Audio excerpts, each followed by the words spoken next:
everybody, welcome to another Photoshop CS6 tutorial. Buddy Blackbird here, and I'm going to teach you about how to use the clone stamp tool. Now, the clone stamp tool allows you to sample a part of an image and then apply that sample somewhere else on the same image, or even if you want to, on another document. Now, for example, what that means is, so say I want to take this button right here and apply it right here and here and here in between the other buttons to add more buttons to the shirt. Well, you can do that using the clone stamp tool. It basically just copies that button and puts it, and you can put it wherever you want. The clone stamp tool can also be used to repair images or get rid of things such as scratches and all that kind of stuff. So we're going to go over some of the ways to use clone stamp tool using this image. So let's start by zooming in a little bit so we can see what's going on. So I'm going to zoom in on these buttons, and this is pretty good. Now, one thing keep in mind when you're using the clone stamp tool, it's going to take this exact image. Now, if you look at the shirt, you can see that this button right here is definitely brighter than this button down here. So when you try to add it, it's going to look stupid. Anyways, I'll show you. So the first thing we need to do is select an area for our clone stamp tool to sample from. And the way you do that is by holding down Alt on your keyboard, and it turns into like a little crosshair here, and then that way you can pick your sample area. So I'm just going to pick this button right here.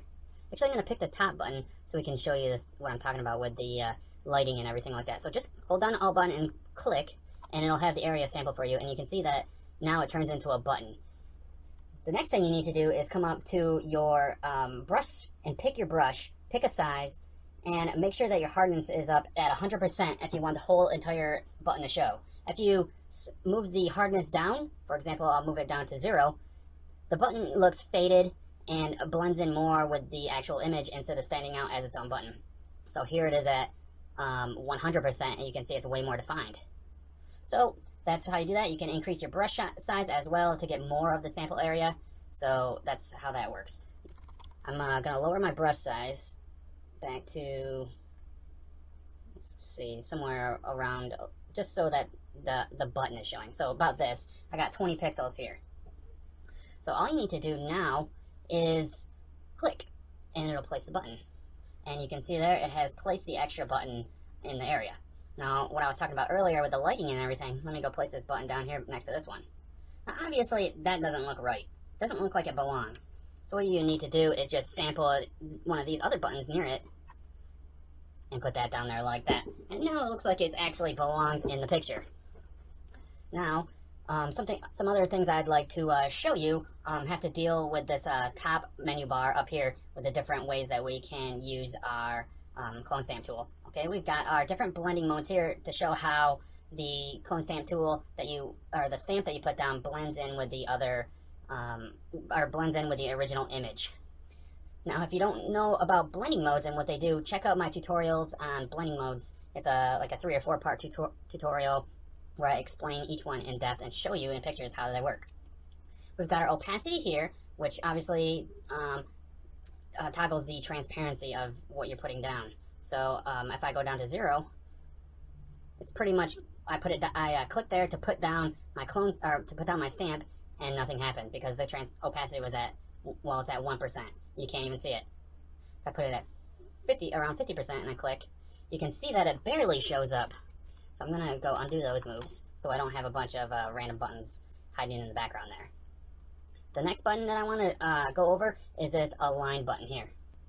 Now, what the align button does is allows you to keep sampling from the same point, but it won't give you the same exact image when you're trying to put it down. So take, for example, let me take a sample of this button. Now we have this button, and every time I put this down, the button is going to show up as the same button every time. Now, let me click on aligned here, and then I sample this button.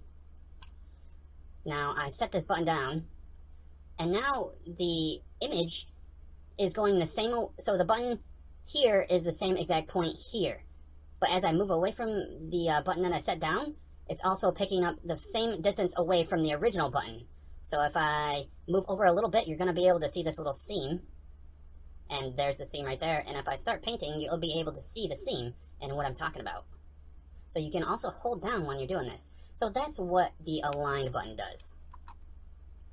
Now, I forgot to mention it earlier, but if you're using a Mac, the Option key is what you're going to hold down instead of the Alt key on the Windows platform. Just remember that Alt and Option are interchangeable with the Mac and Windows platforms.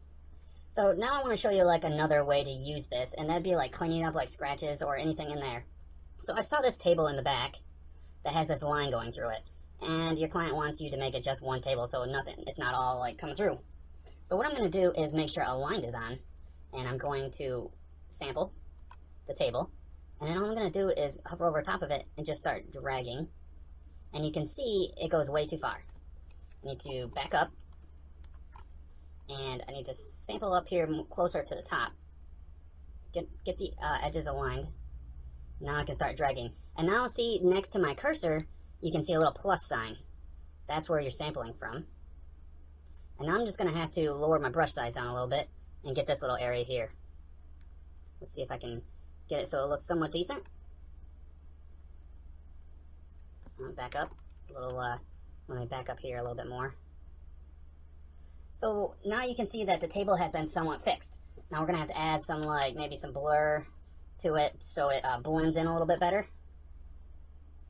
There we go. And now you've got a table that has been made just one.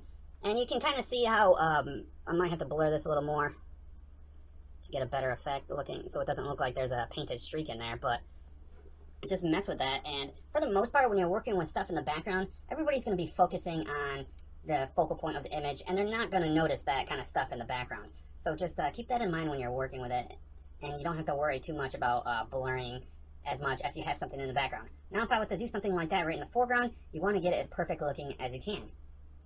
And that's just a tip that I've learned from working on lots of professional projects and movies and things like that, where they're just going to be focused on the front.